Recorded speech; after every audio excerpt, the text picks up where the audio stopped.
ആകാശവാണി.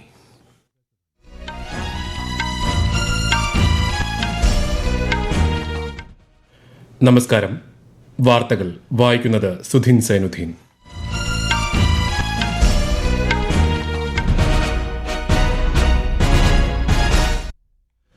പ്രധാന വാർത്തകൾ.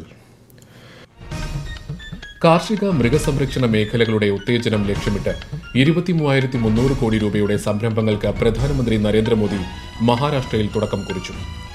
ഹരിയാനയിൽ നിയമസഭാ തെരഞ്ഞെടുപ്പിന്റെ വോട്ടെടുപ്പ് പുരോഗമിക്കുന്നു. 11 മണിവരെ 22.7% പോളിംഗ്.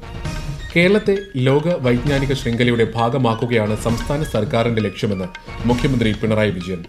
ഭീകരതയ്ക്കെതിരെ അന്താരാഷ്ട്ര ഉടമ്പടി കൊണ്ടുവരണമെന്ന ആവശ്യം ഐക്യരാഷ്ട്രസഭയിൽ ശക്തമാക്കി ഇന്ത്യ. വനിതാ T20 ക്രിക്കറ്റ് ലോകകപ്പിൽ ഇന്ന് ഓസ്ട്രേലിയ ശ്രീലങ്കയെയും ഇംഗ്ലണ്ട് ബംഗ്ലാദേശിനെയും നേരിടും. വാർത്തകൾ വിശദമായി. വികസിത ഭാരതമെന്ന ലക്ഷ്യം സാധ്യമാക്കുന്നതിൽ രാജ്യത്തെ ജനങ്ങളുടെ പിന്തുണ അനിവാര്യമാണെന്ന് പ്രധാനമന്ത്രി നരേന്ദ്രമോദി. PM കിസാൻ സമ്മാൻ നിധിയുടെ 18ാം ഗഡു വിതരണോദ്ഘാടനം ഉൾപ്പെടെ വിവിധ വികസന പദ്ധതികൾക്ക് മഹാരാഷ്ട്രയിൽ തുടക്കം കുറിക്കുകയായിരുന്നു അദ്ദേഹം. കാർഷിക മൃഗസംരക്ഷണ മേഖലകളുമായി ബന്ധപ്പെട്ട 23,300 കോടി രൂപയുടെ വിവിധ സംരംഭങ്ങളും പ്രധാനമന്ത്രി വാഷിമിൽ അല്പസമയം മുൻപ് ഉദ്ഘാടനം ചെയ്തു. കേന്ദ്ര കൃഷിമന്ത്രി ശിവരാജ് സിംഗ് ചൌഹാൻ, മഹാരാഷ്ട്ര മുഖ്യമന്ത്രി ഏകനാഥ് ഷിൻഡെ തുടങ്ങിയവർ ചടങ്ങിൽ സന്നിഹിതരായിരുന്നു. ബഞ്ചാര സമുദായത്തിന്റെ സമ്പന്നമായ പൈതൃകം ഉൾക്കൊള്ളുന്ന ബഞ്ചാര പൈതൃക മ്യൂസിയത്തിന്റെ ഉദ്ഘാടനവും ശ്രീ മോദി നിർവഹിച്ചു. താനെയിലെ പ്രധാന മെട്രോ റോഡ് പദ്ധതികൾ ഉൾപ്പെടെ 32,800 കോടി രൂപയുടെ വിവിധ പദ്ധതികളുടെ ഉദ്ഘാടനവും തറക്കല്ലിടലും പ്രധാനമന്ത്രി ഇന്ന് നിർവഹിക്കും. ഹരിയാന നിയമസഭാ തിരഞ്ഞെടുപ്പിന്റെ വോട്ടെടുപ്പ് പുരോഗമിക്കുന്നു. 11 മണിവരെയുള്ള കണക്ക് പ്രകാരം 22.7% പോളിംഗ് രേഖപ്പെടുത്തി. 90 അംഗ നിയമസഭയിലേക്ക് ഒറ്റഘട്ടമായാണ് വോട്ടെടുപ്പ് നടക്കുന്നത്. വൈകിട്ട് 6 മണിവരെയാണ് പോളിംഗ്. ബൂത്തുകളിൽ ശക്തമായ സുരക്ഷാ മുൻകരുതലുകളും വെബ് കാസ്റ്റിംഗ് ഉൾപ്പെടെയുള്ള സംവിധാനങ്ങളും ഏർപ്പെടുത്തിയിട്ടുണ്ട്. ജമ്മു കശ്മീരിനൊപ്പം ഈ മാസം 8-ന് ഹരിയാനയിലും വോട്ടെണ്ണൽ നടക്കും. ജനാധിപത്യത്തിന്റെ ഉത്സവമായ വോട്ടെടുപ്പിൽ തങ്ങളുടെ സമ്മതിദാനാവകാശം കൃത്യമായി വിനിയോഗിക്കാൻ ഹരിയാനയിലെ ജനങ്ങളോട് പ്രധാനമന്ത്രി നരേന്ദ്രമോദി ആഹ്വാനം ചെയ്തു. ആദ്യമായി വോട്ടവകാശം വിനിയോഗിക്കുന്ന ഹരിയാനയിലെ എല്ലാ യുവ വോട്ടർമാർക്കും പ്രധാനമന്ത്രി സമൂഹമാധ്യമത്തിലൂടെ ആശംസകൾ നേർന്നു. ഇസ്ലാമാബാദിൽ നടക്കുന്ന ഷാങ്ഹായ് സഹകരണ സംഘടനാ ഉച്ചകോടിയിൽ വിദേശകാര്യമന്ത്രി S. ജയശങ്കർ പങ്കെടുക്കും. ഈ മാസം 15, 16 തീയതികളിലാണ് ഉച്ചകോടി. അതേസമയം വിദേശകാര്യമന്ത്രിയുടെ പാകിസ്ഥാൻ സന്ദർശന വേളയിലെ ഉഭയകക്ഷി കൂടിക്കാഴ്ചകൾ സംബന്ധിച്ച വിശദാംശങ്ങൾ ലഭ്യമല്ലെന്ന് വിദേശകാര്യ മന്ത്രാലയ വക്താവ് രൺധീർ ജയ്സ്വാൾ അറിയിച്ചു. രാജ്യത്തെ 5 ഭാഷകൾക്ക് കൂടി ശ്രേഷ്ഠ ഭാഷാ പദവി നൽകാനുള്ള കേന്ദ്ര മന്ത്രിസഭാ തീരുമാനത്തെ അഭിനന്ദിച്ച് അക്കാദമിക വിദഗ്ധരും ഗവേഷകരും. അസമീസ്, ബംഗാളി, മറാത്തി, പാലി, പ്രാകൃത് എന്നീ ഭാഷകളെയാണ് ശ്രേഷ്ഠ ഭാഷകളുടെ പട്ടികയിൽ ഉൾപ്പെടുത്തിയത്. വലിയ സാംസ്കാരിക പൈതൃകം അവകാശപ്പെടാനുള്ള ഈ ഭാഷകളുടെ പ്രചാരം വർദ്ധിപ്പിക്കുന്നതിന് തീരുമാനം സഹായകമാകുമെന്ന് കാൽക്കട്ട സർവകലാശാലയിലെ ബുസിസ് സ്റ്റഡീസ് വിഭാഗം പ്രൊഫസർ ഡോക്ടർ ഉജ്വൽ കുമാർ ആകാശവാണി വാർത്തകളോട് പറഞ്ഞു. The benefits these languages or the expert or the student of these languages can gain to get more employment opportunity, academic opportunity, and I hope the government in India will give more emphasis to promote these languages. ഛത്തീസ്ഗഡിലെ അബുംജദ് മേഖലയിൽ നിന്ന് 3 മാവോയിസ്റ്റുകളുടെ മൃതദേഹങ്ങൾ കൂടി police കണ്ടെടുത്തു. ഇതോടെ പ്രദേശത്ത് സുരക്ഷാ സേനയുമായി ഉണ്ടായ ഏറ്റുമുട്ടലിൽ കൊല്ലപ്പെട്ട മാവോയിസ്റ്റുകളുടെ എണ്ണം 30 കടന്നു. നാരായൺപൂർ, ദന്തേവാഡ ജില്ലകളുടെ അതിർത്തിയിലുള്ള തെൻഡുൾ തുൽത്തുളി വനപ്രദേശത്ത് സുരക്ഷാ സേന തിരച്ചിൽ നടത്തുന്നതിനിടെ ഇന്നലെയാണ് ഏറ്റുമുട്ടലുണ്ടായത്. സംഭവ സ്ഥലത്ത് നിന്ന് നിരവധി ആയുധങ്ങളും കണ്ടെടുത്തു. ഏറ്റുമുട്ടലിനെ തുടർന്ന് CRPFന്റെയും ജില്ലാ റിസർവ് ഗാർഡിന്റെയും കൂടുതൽ സംഘത്തെ പ്രദേശത്ത് വിന്യസിച്ചിട്ടുണ്ട്. ജമ്മു കശ്മീരിലെ കുപ്വാര ജില്ലയിൽ നിയന്ത്രണ രേഖയിലുണ്ടായ ഏറ്റുമുട്ടലിൽ സുരക്ഷാസേന 2 ഭീകരരെ വധിച്ചു. നുഴഞ്ഞുകയറ്റ ശ്രമങ്ങൾക്കിടെയാണ് ഭീകരരെ വധിച്ചത്. സംഭവത്തെ തുടർന്ന് പ്രദേശത്ത് സുരക്ഷ ശക്തമാക്കി. ഇന്നലെ കുപ്വാരയിലെ നിയന്ത്രണ രേഖയിൽ പട്രോളിംഗ് ഡ്യൂട്ടിയിലിരിക്കെ കുഴിബോംബ് സ്ഫോടനത്തിൽ 2 സൈനികർക്ക് പരിക്കേറ്റിരുന്നു. കേരളത്തിൽ ഉയർന്ന വിദ്യാഭ്യാസ നിലവാരം ഉറപ്പാക്കാനും കുട്ടികളുടെ ഭാവി മികച്ചതാക്കാനും ആവശ്യമായ പരിഷ്കരണങ്ങൾ നടത്താൻ സർക്കാർ പ്രതിജ്ഞാബദ്ധരാണെന്നും അതിനായി സഹകരിക്കണമെന്നും മുഖ്യമന്ത്രി പിണറായി വിജയൻ. കേരളത്തെ ലോക വൈജ്ഞാനിക ശൃംഖലയുടെ ഭാഗമാക്കുകയാണ് സർക്കാർ ലക്ഷ്യമിടുന്നതെന്നും മുഖ്യമന്ത്രി പറഞ്ഞു. കേരളത്തിൽ വിവിധ ജില്ലകളിലായി പുതുതായി നിർമ്മിച്ച 30 സ്കൂൾ കെട്ടിടങ്ങളുടെ ഉദ്ഘാടനം നിർവഹിക്കുകയായിരുന്നു അദ്ദേഹം. 12 പുതിയ കെട്ടിടങ്ങളുടെ നിർമ്മാണോദ്ഘാടനവും മുഖ്യമന്ത്രി നിർവഹിച്ചു. ഈ വാർത്തകൾ ആകാശവാണിയിൽ നിന്ന്. ആകാശവാണി വാർത്തകളും വാർത്താ അധിഷ്ഠിത പരിപാടികളും All India Radio News Thiruvananthapuram YouTube ചാനലിലും at All India Radio News Thiruvananthapuram Facebook പേജിലും AR News_തിരുവനന്തപുരം ഇൻസ്റ്റഗ്രാം അക്കൌണ്ടിലും അറ്റ് AR News_TVM എക്സ് ഹാൻഡിലും ലഭ്യമാണ്. ചൈന, ജപ്പാൻ, സ്വിറ്റ്സർലൻഡ് എന്നിവയ്ക്കൊപ്പം $700 ബില്യൺ വിദേശ കരുതൽ ശേഖരം കവിയുന്ന ലോകത്തിലെ 4ാമത്തെ സമ്പദ് വ്യവസ്ഥയായി ഇന്ത്യ.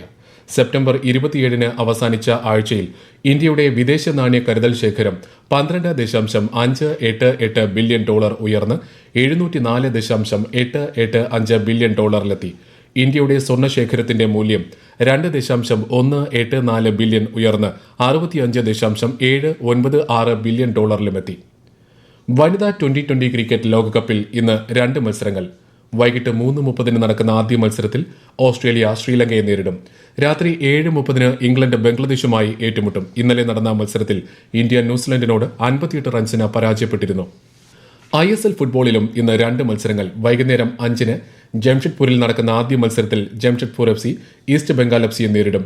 7:30 കൊൽക്കത്തയിൽ നടക്കുന്ന മത്സരത്തിൽ മോഹൻ ബഗാൻ സൂപ്പർ ജയന്റ് മുഹമ്മദൻ SCയുമായി ഏറ്റുമുട്ടും. ഷാങ്ഹായ് മാസ്റ്റേഴ്സ് ടെന്നീസ് പുരുഷ വിഭാഗം ഡബിൾസിൽ രോഹൻ ബൊപ്പണ്ണ, ഇവാൻ ഡോഗിൻ എന്നിവരുടെ ഇന്ത്യ ക്രൊയേഷ്യൻ സഖ്യം 2ാം റൌണ്ടിൽ കടന്നു. ആദ്യ റൌണ്ട് പോരാട്ടത്തിൽ സ്പാനിഷ് സഖ്യത്തെയാണ് ഇരുവരും പരാജയപ്പെടുത്തിയത്. ഭീകരവാദത്തിനെതിരെ അന്താരാഷ്ട്ര ഉടമ്പടി കൊണ്ടുവരണമെന്ന ആവശ്യം ശക്തമാക്കി ഇന്ത്യ. ലോകത്ത് തീവ്രവാദ സംഘടനകളുടെ പ്രവർത്തനം വർദ്ധിച്ചു വരുന്നതിൽ ആശങ്കയുണ്ടെന്ന് ഇന്ത്യയുടെ നിയമവിഭാഗം ഓഫീസർ R. മൈഥിലി UN പൊതുസഭയുടെ നിയമസമിതിയെ അറിയിച്ചു. ഭീകരപ്രവർത്തനത്തിനായി ഡ്രോൺ ഉൾപ്പെടെയുള്ള സാങ്കേതിക വിദ്യകൾ വ്യാപകമായി ഉപയോഗിക്കുന്നതായും അവർ പറഞ്ഞു. Unfortunate that some amongst us, motivated by their narrow political agendas, look for reasons to justify terrorism. Because of these states, the global resolve to fight against terrorism gets diminished. Because of such states, even 15 years after the Mumbai terror attacks, the masterminds continue to roam scot-free with full state hospitality. Not only do such states justify terrorism, their governments and their agencies have made terrorism their state policy. ഭീകര സംഘടനയായ ജെയ്ഷെ മുഹമ്മദിന്റെ പ്രവർത്തനങ്ങളുമായി ബന്ധപ്പെട്ട കേസിൽ രാജ്യത്ത് വിവിധ സംസ്ഥാനങ്ങളിൽ NIA തെരച്ചിൽ നടത്തുന്നു. ജമ്മുകാശ്മീർ, ഉത്തർപ്രദേശ്, അസം, ഡൽഹി സംസ്ഥാനങ്ങളിലെ 20ലേറെ ഇടങ്ങളിലാണ് തെരച്ചിൽ പുരോഗമിക്കുന്നത്. മാൽദീവ്സ് പ്രസിഡന്റ് മുഹമ്മദ് മൊയ്സുവിന്റെ 4 ദിവസത്തെ ഇന്ത്യ സന്ദർശനത്തിന് മറ്റന്നാൾ തുടക്കമാകും. മൊയ്സുവിന്റെ ആദ്യ ഉഭയകക്ഷി സന്ദർശനമാണ് ഇതെന്ന് വിദേശകാര്യ മന്ത്രാലയ വക്താവ് രൺധീർ ജയ്സ്വാൾ പറഞ്ഞു. രാഷ്ട്രപതി ദ്രൌപദി മുർമു, പ്രധാനമന്ത്രി നരേന്ദ്രമോദി തുടങ്ങിയവരുമായി മാൽദീവ്സ് പ്രസിഡന്റ് ഉഭയകക്ഷി കൂടിക്കാഴ്ചകൾ നടത്തും. ബംഗളൂരുവിലെയും മുംബൈയിലെയും വ്യവസായ സമ്മേളനങ്ങളിലും അദ്ദേഹം പങ്കെടുക്കും. മങ്കി പോക്സ് രോഗത്തിനുള്ള ആദ്യ രോഗനിർണയ പരിശോധനയ്ക്ക് അംഗീകാരം നൽകിയതായി ലോകാരോഗ്യ സംഘടന. അതിവേഗത്തിൽ കൃത്യമായ പരിശോധനയ്ക്കും എംപോക്സ് സ്ഥിരീകരിച്ച രാജ്യങ്ങളിൽ അടിയന്തര സാഹചര്യങ്ങളിലും ഇത് പ്രയോജനം ചെയ്യും. ഇതുവരെ 16 ആഫ്രിക്കൻ രാജ്യങ്ങളിൽ ഉൾപ്പെടെ രോഗം കണ്ടെത്തിയിട്ടുണ്ട്. ആഫ്രിക്കയിൽ എംപോക്സ് ബാധിച്ച് 800-ലധികം പേരാണ് മരിച്ചത്. ജീവനക്കാരുടെ പ്രൊവിഡന്റ് ഫണ്ട് കുടിശ്ശിക വരുത്തിയതിന് വിമാന കമ്പനിയായ സ്പൈസ് ജെറ്റ് മേധാവിക്കെതിരെ ഡൽഹി പോലീസ് കേസെടുത്തു. പോലീസിന്റെ സാമ്പത്തിക കുറ്റകൃത്യ വിഭാഗമാണ് FIR രജിസ്റ്റർ ചെയ്തത്. കമ്പനിയിലെ 10,000-ഓളം വരുന്ന ജീവനക്കാരുടെ ശമ്പളത്തിൽ നിന്നും പിടിച്ച PF വിഹിതമായ 65 കോടിയോളം രൂപ കമ്പനി EPFൽ നിക്ഷേപിക്കാതെ കുടിശ്ശിക വരുത്തിയെന്നാണ് കേസ്. സൈബർ തട്ടിപ്പുകൾ ചെറുക്കുന്നതിന്റെ ഭാഗമായി വ്യാജ ഫോൺ കോളുകൾ തടയാൻ കേന്ദ്രീകൃത സംവിധാനവുമായി ടെലികമ്മ്യൂണിക്കേഷൻ വകുപ്പ്. വിദേശത്ത് നിന്നും ഉൾപ്പെടെയുള്ള വ്യാജ കോളുകൾ ഉപയോക്താക്കളിൽ എത്തിക്കുന്നതിന് മുമ്പ് തന്നെ തിരിച്ചറിയാനുള്ള സംവിധാനത്തിനാണ് തുടക്കം കുറിക്കുന്നത്. രാജ്യത്തെ ടെലികോം സേവനദാതാക്കളുമായി സഹകരിച്ചാണ് 2 ഘട്ടങ്ങളായി ഒരുങ്ങുന്ന സംവിധാനം നടപ്പാക്കുന്നത്. പാകിസ്ഥാൻ തലസ്ഥാനമായ ഇസ്ലാമാബാദിന്റെ സുരക്ഷ സൈന്യത്തിന് കൈമാറാൻ പാക് ഭരണകൂടം തീരുമാനിച്ചു. മേഖലയിൽ ഉയർന്നുവരുന്ന സംഘർഷങ്ങളും പ്രതിഷേധ സമരങ്ങളും കണക്കിലെടുത്താണ് നടപടി. ഈ മാസം ഇസ്ലാമാബാദിൽ നടക്കാനിരിക്കുന്ന SCO ഉച്ചകോടിക്ക് മുന്നോടിയായി സ്ഥിതിഗതികൾ ശാന്തമാക്കുകയാണ് ലക്ഷ്യം. ഇന്നലെ ഇസ്ലാമാബാദിലും റാവൽപിണ്ടിയിലും പാകിസ്ഥാൻ തെഹ്രീക്ക്-ഇ-ഇൻസാഫ് പ്രവർത്തകരും സുരക്ഷാ സേനയും തമ്മിൽ സംഘർഷമുണ്ടായിരുന്നു. കേരളത്തിൽ മഞ്ചേശ്വരം തെരഞ്ഞെടുപ്പ് കോഴക്കേസിൽ BJP സംസ്ഥാന അധ്യക്ഷൻ K. സുരേന്ദ്രനെ കുറ്റവിമുക്തനാക്കി. കേസിൽ ഉൾപ്പെട്ട 6 പേരുടെയും വിടുതൽ ഹർജി പരിഗണിച്ച കാസർഗോഡ് ജില്ലാ സെഷൻസ് കോടതിയുടേതാണ് ഉത്തരവ്. കേസ് ആസൂത്രിതമായിരുന്നുവെന്നും സത്യം വിജയിച്ചതായും ശ്രീ K. സുരേന്ദ്രൻ മാധ്യമങ്ങളോട് പ്രതികരിച്ചു. മഞ്ചേശ്വരത്തെ BSP സ്ഥാനാർത്ഥിയായ K. സുന്ദരയ്ക്ക് തെരഞ്ഞെടുപ്പുമായി ബന്ധപ്പെട്ട് പണം നൽകിയെന്നാണ് കേസ്. ADGP അജിത് കുമാറിനെ മാറ്റുന്ന വിഷയത്തിൽ CPIക്ക് ഒരേ നിലപാടാണെന്ന് മന്ത്രി K. രാജൻ. പാർട്ടിക്കുള്ളിൽ സ്വീകരിക്കുന്ന പൊതുവായ അഭിപ്രായം പാർട്ടി സെക്രട്ടറി അറിയിക്കുമെന്നും ശ്രീ കെ രാജൻ പറഞ്ഞു. പ്രധാന വാർത്തകൾ വീണ്ടും. കാർഷിക മൃഗസംരക്ഷണ മേഖലകളുടെ ഉത്തേജനം ലക്ഷ്യമിട്ട് 23,300 കോടി രൂപയുടെ സംരംഭങ്ങൾക്ക് പ്രധാനമന്ത്രി നരേന്ദ്രമോദി മഹാരാഷ്ട്രയിൽ തുടക്കം കുറിച്ചു. ഹരിയാനയിൽ നിയമസഭാ തെരഞ്ഞെടുപ്പിന്റെ വോട്ടെടുപ്പ് പുരോഗമിക്കുന്നു. 11 മണിവരെ 22.7% പോളിംഗ്. കേരളത്തെ ലോക വൈജ്ഞാനിക ശൃംഖലയുടെ ഭാഗമാക്കുകയാണ് സംസ്ഥാന സർക്കാരിന്റെ ലക്ഷ്യമെന്ന് മുഖ്യമന്ത്രി പിണറായി വിജയൻ. ഭീകരതയ്ക്കെതിരെ അന്താരാഷ്ട്ര ഉടമ്പടി കൊണ്ടുവരണമെന്ന ആവശ്യം ഐക്യരാഷ്ട്രസഭയിൽ ശക്തമാക്കി ഇന്ത്യ.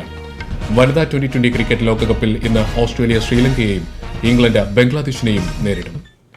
വാർത്തകൾ കഴിഞ്ഞു. അടുത്ത വാർത്താ പ്രക്ഷേപണം വൈകുന്നേരം 6:30.